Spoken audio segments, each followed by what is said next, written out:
T20 cricket ലോകകപ്പ് കഴിഞ്ഞു. ഇനി സഞ്ജു സാംസൺ അടക്കമുള്ളവർക്ക് പുത്തൻ കരിയർ തുടങ്ങുന്നു. ഈ മാസം സിംബാബ്വേയിൽ പര്യടനം നടത്തുന്ന ഇന്ത്യൻ ടീമിൽ മലയാളി താരം സഞ്ജു സാംസനെ ഉൾപ്പെടുത്തുകയുണ്ടായിരുന്നു.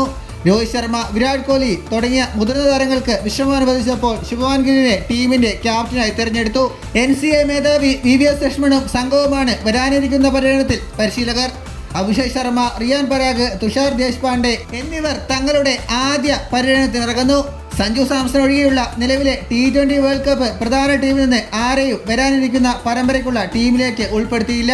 ശിവൻ ദൂബെ ഒഴികെ അദ്ദേഹം മാത്രമാണ് ഈ സ്ക്വാഡിലും എത്തിയത്. ടീമിനെ പരസ്യമാക്കി നിമിഷങ്ങൾക്കകം ആരാധകർ സോഷ്യൽ മീഡിയ പ്ലാറ്റ്ഫോമുകളിൽ തങ്ങളുടെ അഭിപ്രായങ്ങൾ പങ്കുവച്ചിരുന്നു. ചിലർ ഗില്ലിനെ നായകനാക്കി തെരഞ്ഞെടുത്തത് ആഘോഷമാക്കി.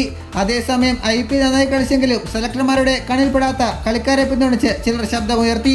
ഏതായാലും രോഹിത് ശർമ്മ, വിരാട് കോഹ്ലി, രവീന്ദ്ര ജഡേജ എന്നിവർ T20 നിന്ന് വിരമിച്ചത് അടുത്ത തലമുറ ക്രിക്കറ്റേഴ്സിന് വലിയ അവസരമാണ് തുറന്നിട്ടിരിക്കുന്നത്. മൂന്നാം നമ്പറിൽ സഞ്ജു സാംസൺ തന്നെയായിരിക്കും വിരാട് കോഹ്ലിയുടെ പകരക്കാരനായി BCCI കണ്ടുകൊണ്ടിരിക്കുന്നത്.